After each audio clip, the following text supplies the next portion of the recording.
Well, we start with a breaking news response coming in. This is to the series of statements that have been made by Rahul Gandhi while he is on a tour to United Kingdom.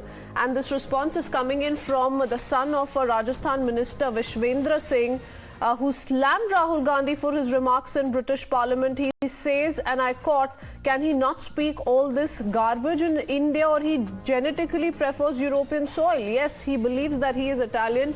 Yes, he's gone bonkers. Who insults one's own country in another country's parliament? Or perhaps he considers Italy his homeland." So this is a remark coming in from a Congress leader's son. Reaction from the son of Rajasthan minister Vishwendra Singh, who slammed Rahul Gandhi for his comments on the foreign soil. Now, to put this in perspective, remember the kind of remarks that have been made in the past, recent past, by Rahul Gandhi. Talk about the LAC issue, talk about the surveillance charge that he's leveled against the BJP government, and in the latest, of course, how he's spoken of minorities being treated as second-class citizens in India. Let me go across to Bhavar joining us with more details. Bhavar, what more can you tell us about the son of Rajasthan minister now coming out to slam Rahul Gandhi? इनके background के बारे में कुछ बताइए और tweet को भी perspective में डालिए, Bhavar.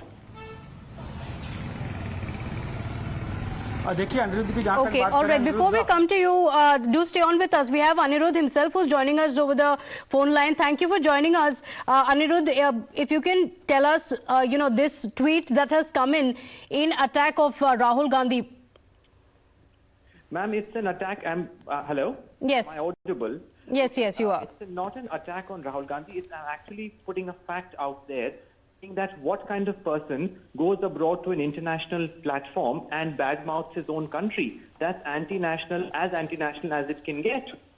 So, I mean, it's completely, it's a fact. I mean, there's nothing more to say to it. He is anti-national. He's gone abroad, said all sorts of things about India.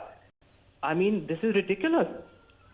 I've just said it on another interview as well, that the Indian democracy today is far stronger than it has ever been. The Prime Minister is not authoritarian. He's a democratically elected Prime Minister, and by going around saying about India, you are questioning the integrity of the Prime Minister as well. And this is an absolute attack on India. I mean, there is the G20, Indian meetings happening at this point. You also have, economies of Pakistan and various other neighboring countries being completely, unstable. India is doing fairly well. And for them to go around saying all these things, I mean, you are trying to harm the Indian economy. You're insulting the Indian people. You're insulting our Prime Minister. This is unacceptable. Okay, Mr. Anirudh Singh, because there are a slew of comments that he has made which have certainly not been taken well here back in India, especially with regards to how he says that democracy is dead in our country. So much so goes on to talk about minorities being treated as second class in the country. So the precedent that he's trying to set is so very wrong. But have you raised this with your father as well, given that he's a cabinet minister in Rajasthan? And would he want to take it up with the party leadership, Mr. Anirudh? Correct. Now, there are quite a few things that I want to address here because you've asked a few good questions. One is, madam, India is a real democracy only after 2014. We are a strong democracy. For him to say that is completely incorrect. As far as my father, those are his views. I do not subscribe to them. And I think that is the beauty of Indian families, that everybody has an opinion, has their own political, intentions, and that's how this thing it is.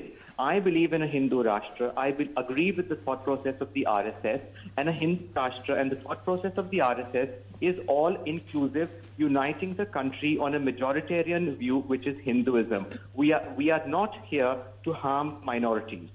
So many minorities are feeling secure in India today. It is simply a false propaganda of the Congress party, who are the real Tukre gang, that they want to put India in a negative light on an international platform. That is what it is. Okay. Absolutely. Okay, just want to ask you, because there are many in the Congress party who seem to agree to what Rahul Gandhi is saying. There has not really been any opposition to what he has said. Many even saying that there's nothing wrong with him making such a statement outside the country. So why do you think people in the Congress don't raise this or don't speak up? Because national interest comes first. So why do you think there are people in the Congress who still maintain silence? Madam, Congress party is not a democracy, as they like to say. They are the biggest autocrats and the biggest authoritarians, and everything is handled and controlled from 10 janpads. You've got to agree to their views, otherwise you have a heap of allegations that will be unleashed on you. You will be thrown out of the party. You will be sent off. You will be attacked personally in terms of your businesses and your properties and things like that. And I am talking this from first-hand experience of the Congress Party's Chief Minister in Rajasthan behaving like this with me and my mother. So there is absolutely nothing to, it is out there. They're autocrats. They are not going to accept anybody who wants to say something to them. Okay. It's a one-way communication. It's not a two-way communication. Okay. And in that sense, Mr. Anirudh, you agree to what the Union Law Minister Kiran Rijiju said when he said that Rahul Gandhi is perhaps becoming dangerous for India's unity. Thank you for putting that in perspective, Mr. Anirudh. Let me quickly take in a BJP voice as well. Mr. R.P. Singh joining us on the phone line. Mr. Singh, if you heard Mr. Anirudh there, who's the son of a Rajasthan Mantri, goes on to slam Rahul Gandhi, says this is completely uncalled for. This kind of India bashing that's going on for the last couple of days on foreign soil is unnecessary, and it is in fact putting India in a bad spot. Well, what more I have to say than what Anirudh has said? The fact is, Mr. Rahul Gandhi is doing this intendingly, and whatever he says there in the foreign land or whatever he says is picked up by countries like Pakistan, China, or even by the radicals like Amritpal here, who Khalistani radical by Amritpal, and they quote Rahul Gandhi. When Rahul Gandhi in Cambridge can go and tell a young Sikh boy that you are treated as second-class citizen, well, he's sending a message to the diaspora among Sikhs worldwide. We are trying to get disharmony by doing so. When he goes and insult India and then say that there is no democracy, and then he says that courts don't work in a proper function. Well, you're raising questions because you're a dynasty, and then as per dynasty, if things don't go your way, then it's highway. I mean, it's not that my way or highway. I mean, in democracies, things go by constitution. No, but Anirudh is an insider. He is a Rajasthan minister's son, and he says that there are people in the Congress party who can't even speak up. Even if they think Rahul Gandhi is wrong because there's no democracy in the Congress party, they know that they have to toe the line of Rahul Gandhi. Otherwise, they will have to face the wrath of the family members.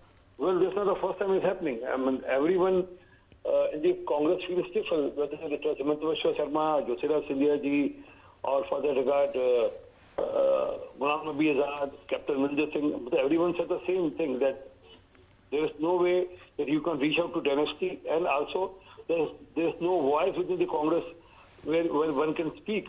It's only that the certain coterie is heard to, or certain yes men are heard to.